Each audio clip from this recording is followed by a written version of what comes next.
देखिए, आपको अपनी टीम के पहले तो असेस करना है ना कि कौन कितनी वैल्यू रखता है। आप हर चीज की वैल्यू लगाते हैं ना, आप जब बाहर जाते हैं चीजें खरीदने के लिए तो हर चीज की एक वैल्यू होती है और फिर प्रायोरिटी लिस्ट बनती है, आपकी एक शॉपिंग लिस्ट बनती है।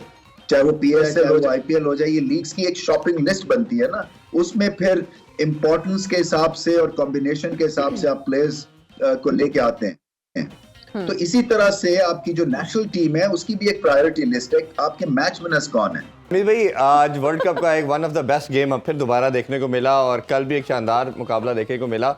क्या आपको लगता है कि जिस तरह का अटैक हमने देखा कि ऑस्ट्रेलिया ने शुरू में मोमेंटम बनाया और जिस तरह ओपनर्स ने हमने देखा कि शानदार किस्म की इनिंग्स खेली, खासतौर पर ट्रेविस हेड ने, अगर एक शानदार चीज़ अगर ये देखी जाए कि हर प्लेयर की जो स्ट्राइक रेट था वो 170-180 के अबव था।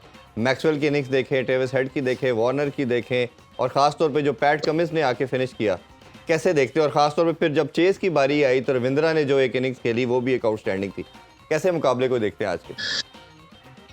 देखिए, जो सबसे अच्छी चीज ऑस्ट्रेलिया ने की वो ये किया कि उन्होंने पिच को बहुत अच्छी तरह से परखा और भांपा और उन्होंने कहा कि ये 350 की भी पिच नहीं है। एक दफा जब झाका खुल गया ना ओपनर्स का, उसके बाद there was no looking back. और यही होता है अच्छी टीम का कि वो असेस सिचुएशन और कंडीशंस को करती हैं। आराम से 350 भी वो कर सकती थी, 325 भी कर सकती थी, मगर नहीं, उनको पता था कि इससे ज्यादा यहाँ पे रन हैं इस पिच पे।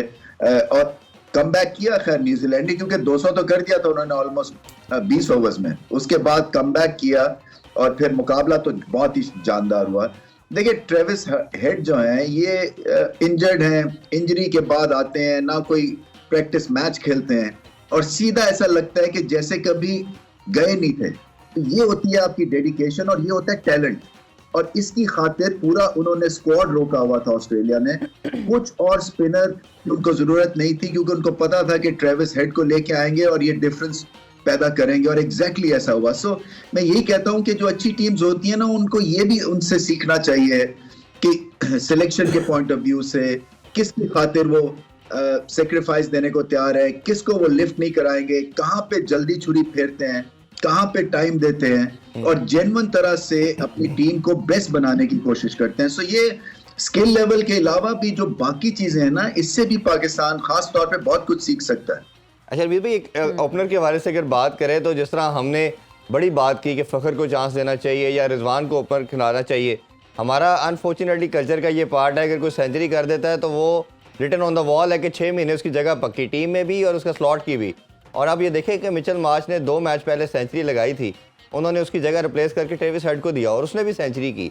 मतलब टीमें ओपोजिशन और कंडीशन के हिसाब से खेलती हैं। इस मेंटल ब्लॉक को, इस अप्रोच को कैसे देखते हैं आप? नहीं, मिच मार्श तो खेला आज। नहीं, लेकिन मैं समझता हूँ कि जो ओपन पे नहीं आए थे, ट्रेविस हेड ने ओपन की थी।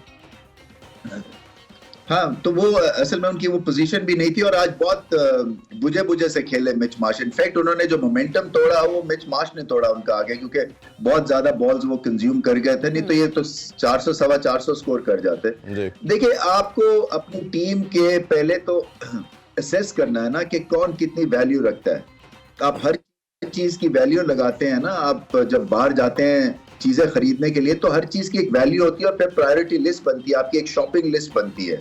चाहे वो पीएसएल हो, आईपीएल हो जाए, ये लीग्स की एक शॉपिंग लिस्ट बनती है ना। उसमें फिर इंपॉर्टेंस के हिसाब से और कॉम्बिनेशन के हिसाब से आप प्लेयर्स को लेके आते हैं। तो इसी तरह से आपकी जो नेशनल टीम है उसकी भी एक प्रायोरिटी लिस्ट है, आपके मैच विनर्स कौन है और मैच विनर्स में इनको अब क्या करने की जरूरत है। जैसे हम बात करें जनरली, यहाँ पे ओपिनियन ये बनता जा रहा है, जितने भी ये जो क्रिकेट को देख रहे हैं या आम ओपिनियन भी ये है कि T20 की अप्रोच है, तड़का लगना है T20 का।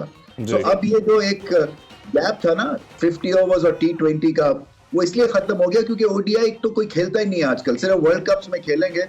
मैंने शायद पहले भी यहाँ पे बात की थी कि एमसीसी क्रिकेट कमेटी में जिसका मैं मेंबर हूँ, वहां पे पैट कमिंस आए थे, इनको बुलाया था, लॉर्ड्स टेस्ट हो रहा था एशेज का, और इन्होंने आके कहा था कि देखिए इस वक्त दुनिया में बड़ी कम क्रिकेटर्स हैं जो कि ओडीआई क्रिकेट खेलना चाहते हैं। ये एक तरह से उनका एक ओपिनियन था जो कि आउटसाइड टूर्नामेंट्स के था। ठीक है, अगर ऑस्ट्रेलियन क्रिकेट कहेगा तो हम खेलेंगे, मगर ऑलमोस्ट बददिली से ये ये ओडीआई क्रिकेटर्स खेलते हैं। सो इसमें फिर एक्साइटमेंट पैदा करने के लिए आपको कुछ ना कुछ नयापन लाना है, और जी। एक्साइटमेंट के लिए नयापन लेके आए हैं। न्यूजीलैंड लेके आई है, आज ऑस्ट्रेलिया लेके आई है, और इसी तरह से ये गेम आगे प्रोग्रेस करेगी। जब तक कि इसमें तड़का नहीं लगेगा एग्रेशन का, तब तक पाकिस्तान खासतौर पे बहुत पीछे रह जाएगा।